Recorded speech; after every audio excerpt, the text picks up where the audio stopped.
boss's boss threatens to fire me. I accept and get himself and his friends fired. This whole story happened in 2021 and ended in October. It's something that puts a Cheshire smile on my face. Warning, this is a very extensive story, so go grab some popcorn. Background. In January of 2021, I began working for a very big American company in Europe that was and is in the energy sector. At the factory plant I began working at, the parts of gas turbines get assessed for restoration and reworked so they can get used again. Each single part would cost several thousand when produced new, and hold for like a decade or so. Reworking costs like a fourth of that, and the part would normally be good for another 8 to 10 years, with more inspections of course for safety. The customers would pay like half or 3/4 of the cost of a new part.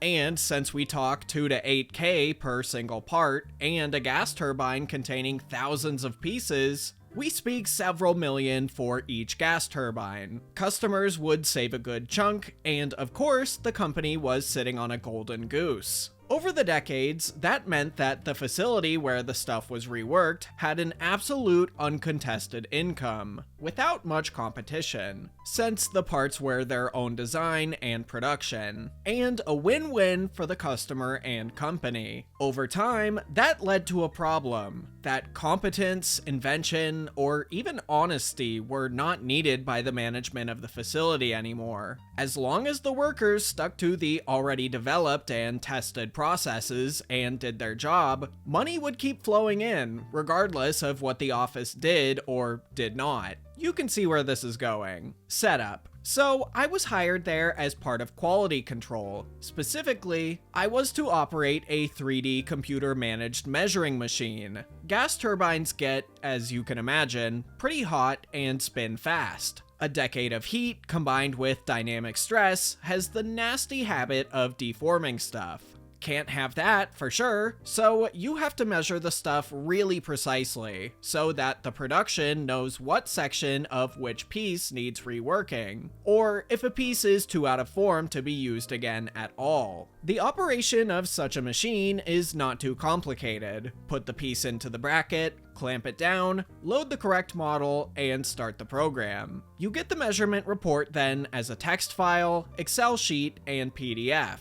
The pieces, usually rotary blades, nearly always came in sets, 24 to 216 depending on the size. When all are measured, you compile all the reports the machine made into one Excel file with a somewhat complicated method. But it wasn't hard. I learned all that in a week. That machine was immensely important for the facility, running in 2 to 3 shifts per day, 6 days per week. About 80% of all pieces that went through the reworking process had to be measured with it at least twice. As nearly anyone with a technical background can guess, operating a machine and understanding what it is actually doing are two big different shoes. When I started, there were only 3 guys that understood the machine properly, as well as a technician, Vladimir, who could actually fix codes or reprogram a 3D model if there was a problem. Vladimir, however, was the technician for the entire facility, very busy guy. And when he had to come over, his time would need to be paid for by the department, something the bosses didn't encourage, so to say. Of the 3 guys who knew the machine, Antonio is the most important. He had been working there for a few centuries at least, knew every nook and cranny, and while being a simple worker, if crap went wrong, he was the guy you turn to. He had a bit of a short temper and very blunt language, but he was honest, open, and very fair. I myself am not the most social person, always held back, brutal honesty, and I take my professional cold attitude a bit too serious, I guess. In general, if people share my principles of honesty, fairness, and taking responsibility seriously, then we get along greatly. But with people that are less trustworthy, I basically turn into an ice block.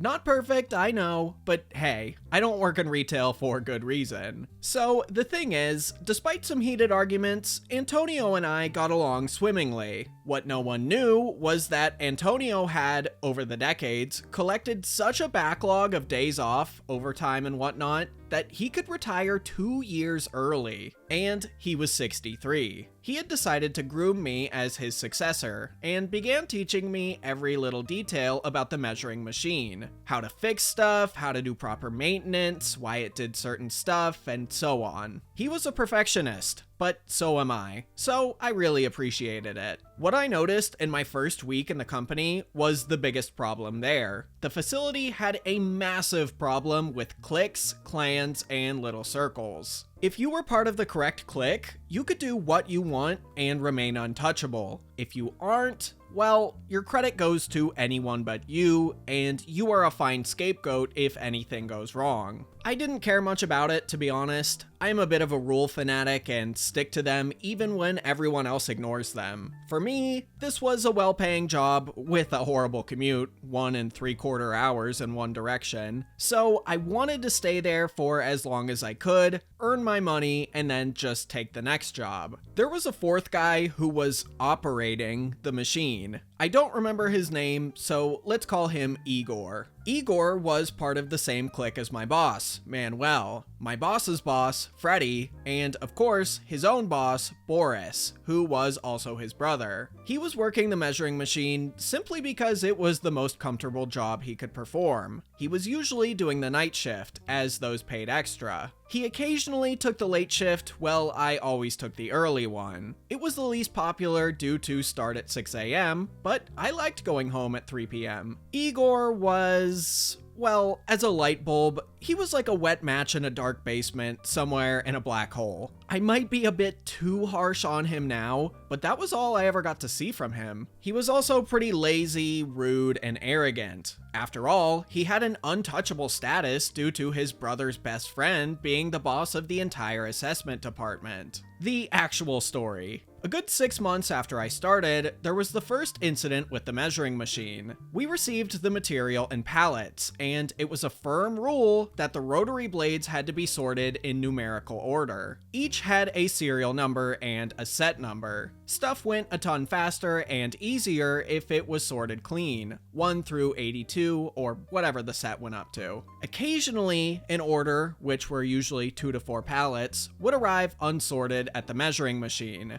Then we had to sort them. Since we had to lift the blades out one by one anyway to measure them, it was not that big of a deal, just a tad bit annoying. Igor never finished a set if he could help it, leaving just 1 or 2 blades left for measuring, and even when he had to finish a set and start a new one, he would never compile the reports into one Excel file. I am pretty sure he didn't even know how that worked. One morning I came to work, and like so often, there was just 3 blades left to measure. I shrugged without care, and wanted to just finish the order and start the next. Problem was, the pallets were a complete mess, completely unsorted, despite them being measured. Igor had worked the late shift the day before, and would also work the late shift that day, so I would actually get to see him for a few minutes when I handed my shift over. This of course meant that I would have to sort all of the pallets while also operating the machine with the next order to avoid a delay. The machine was a bit of a bottleneck in the facility. Usually, this is a chill job. The blades are never heavier than 22 kilograms, 48 pounds, and you had like 6 to 14 minutes between the measurement cycles to lift them out and exchange them with the last measured blade. Sorting the last order took me 2 hours of quite sweaty work, while also operating the machine nearby. So I was somewhat annoyed. When Igor came in the afternoon, I asked him in a polite manner why he had not sorted that one order. He replied in quite a rude tone that he simply wouldn't do that. I was a bit baffled and asked if he didn't know that it was mandatory to do that. He simply replied in a pretty rude tone again that he wouldn't speak about that, outright refusing to speak about a problem? What the heck? I told him that if he didn't want to speak about it, I would have to speak about it with my boss. He just smiled in a smug fashion and told me to go do that.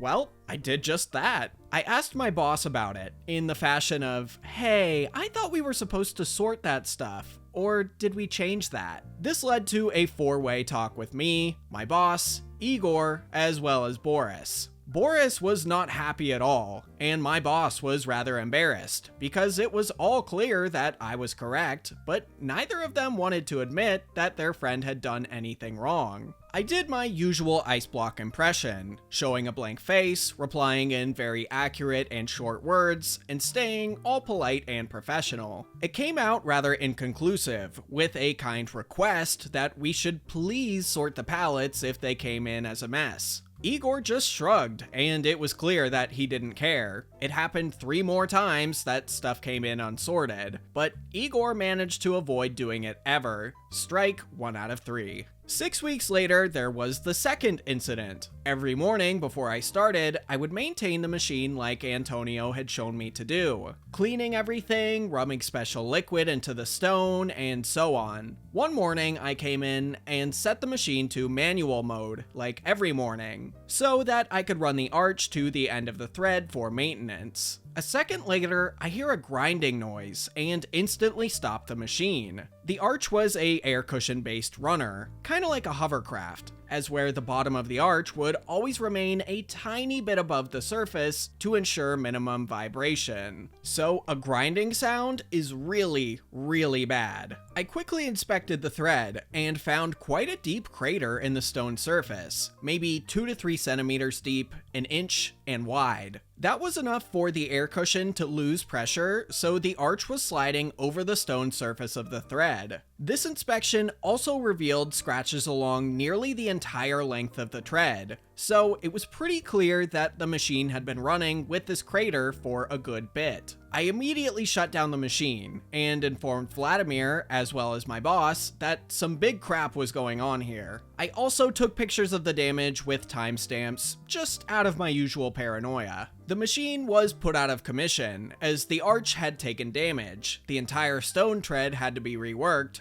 and the machine needed recalibration. It was out for over a month due to that crater. That crater, by the way, looked exactly like the bottom corner of one of the blades, as if one had been dropped onto the stone tread, and the previous shift before me was Igor. Of course, he denied that he had done anything wrong, and he could also not recall seeing any scratches or hearing any grinding noise during his shift. He tried to blame it on me, but I had reported the stuff like 5 minutes into my shift, with the last blade Igor had measured still in the machine. Again, it was clear to all who had effed up, but again, not even a harsh word to him. While the machine was getting fixed and reworked, we were put to different work. I got into the pre-assessment team, where the pieces get their first evaluation. I made good friends there, which would serve as my ears later on. Strike 2 out of 3. After the machine got fixed a good month later, we had collected a massive backlog,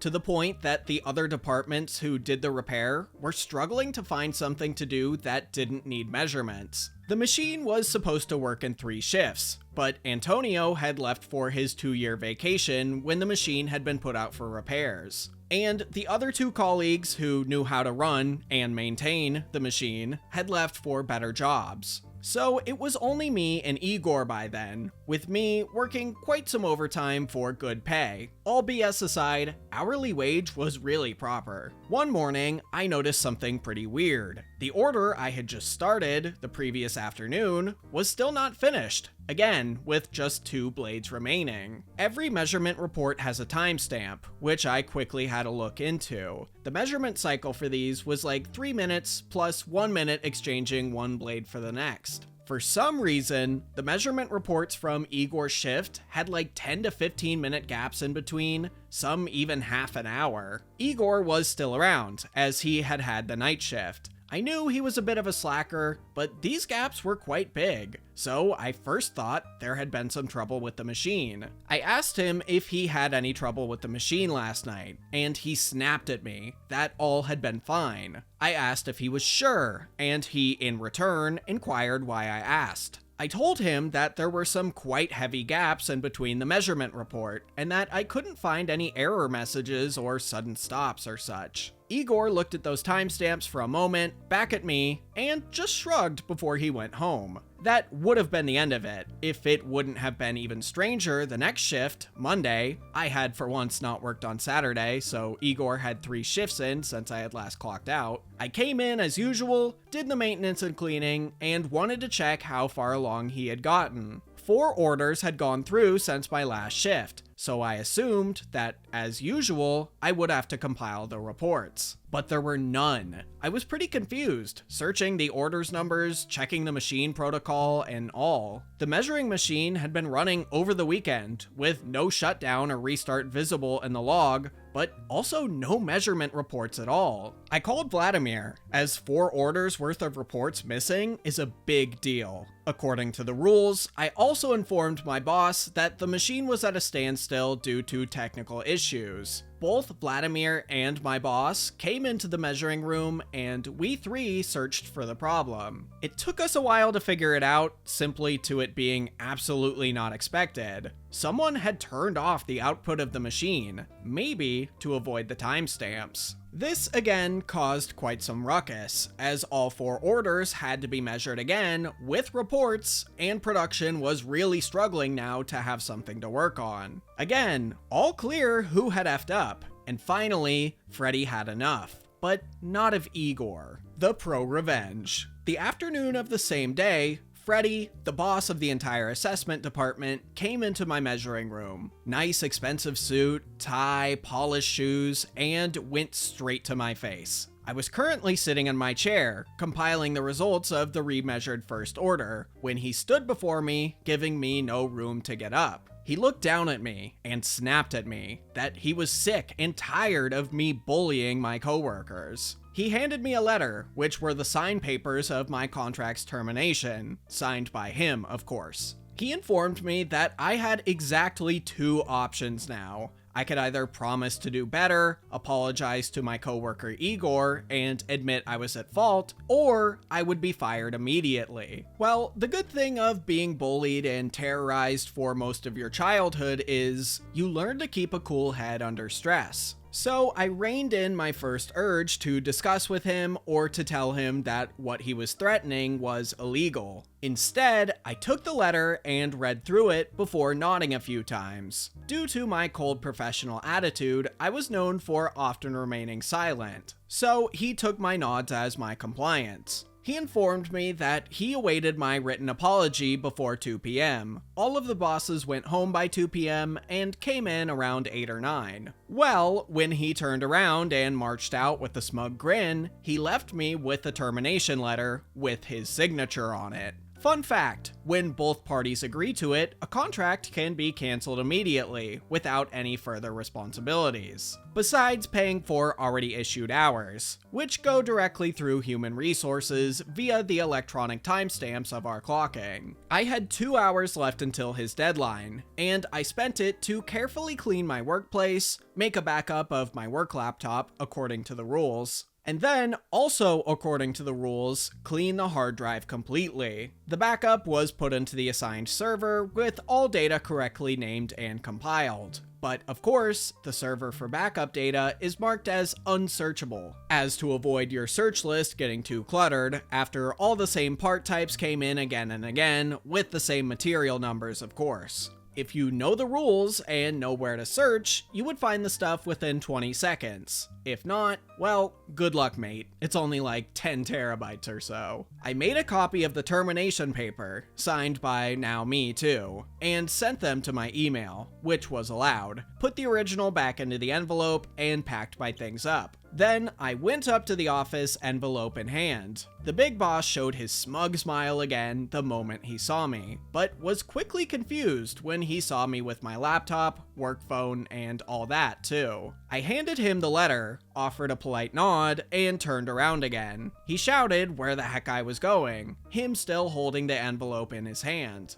You terminated my contract. According to the rules, I am to hand over all personal equipment I had been handed by the company before leaving. Exceptions to paragraph B are safety shoes and safety glasses. I bid you a fine day, Mr. Freddy. I said that with a cold, calculated voice, trying my best to sound like a lawyer, simply because I knew he hated my professional attitude. Then I went to my own boss and piled my stuff on his desk. My boss was confused as heck, asking me what was up. I briefly informed him that my contract was terminated, and once more quoted the rule. My boss was smug too, but he wasn't all dumb. His eyes went big as he immediately realized that I was the only person he had left that actually knew how to maintain and properly operate the measuring machine, and that he had such a backlog already that other departments, relying on the measurements, had started to enforce short time work. He was first lost for words, and then rushed into Freddy's office to see that termination letter.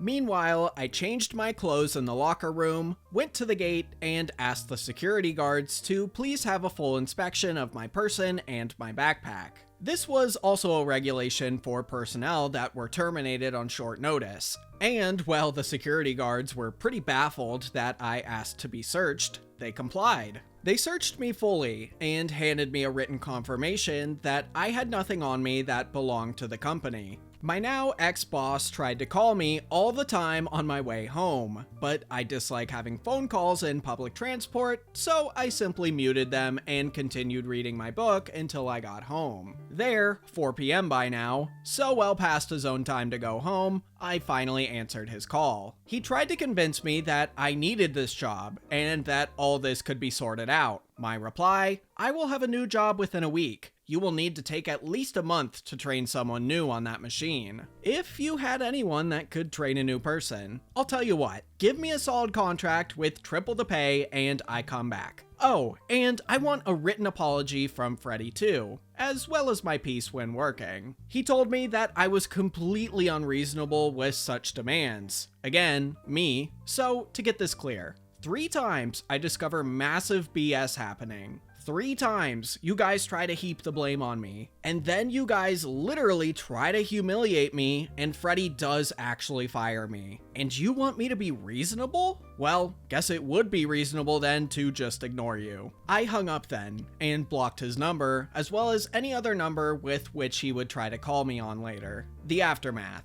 As I had mentioned before, I still had ears in the company, so I have a good idea of what followed. The facility suddenly had its most sensitive bottleneck tightened even further, and then clogged full of concrete soon after. No one maintained or cleaned the measuring machine anymore, and being a precision machine, it didn't take that lightly. Vladimir was soon called in multiple times a day to fix a problem, which in return built up a backlog for him in other places. Things I, or previously Antonio, had fixed within a minute now took hours, just for Vladimir to find time to come over and fix it in a minute. He tried explaining stuff to Igor, but yeah, it didn't work well. Other departments ran completely dry of work, and of course, they didn't want to bear the blame for missed deadlines, so the whole issue was pretty quickly reported up the ladder. And with no one wanting to take the hit, it climbed higher and higher before it was eventually got onto the desk of the national CEO of the company, the highest entity of the company this side of the Great Pond.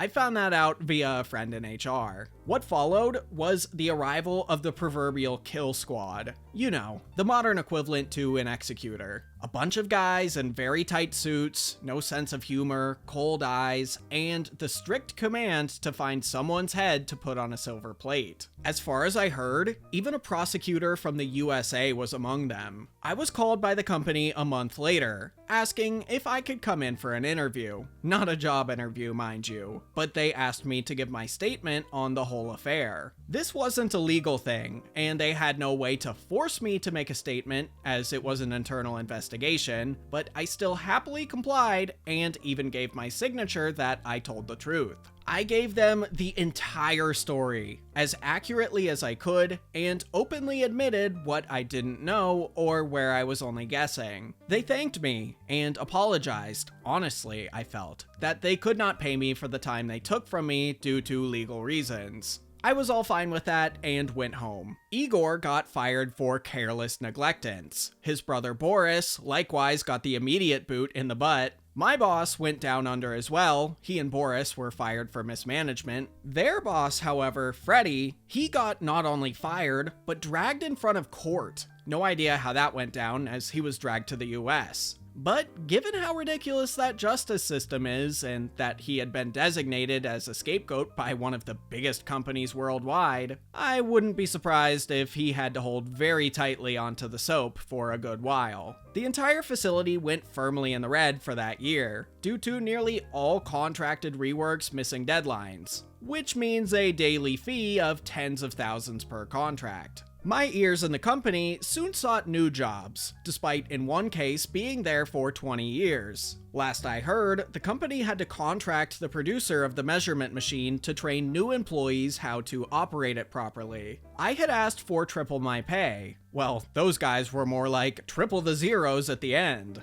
Oh, and I did find a new job within a day. I was fired on Monday, had an interview on Tuesday, a test work day on Thursday. I was asked at the end of that day when I could start, which was the next Monday. I do manual measurements now in an incoming quality control department. The boss is a blast, the team is all friendly, and my commute is 18 minutes with an electric scooter. I have worked there for 9 months now, and I am already the de facto team leader for the first sample stuff. And best of all, I am appreciated for the work I do too.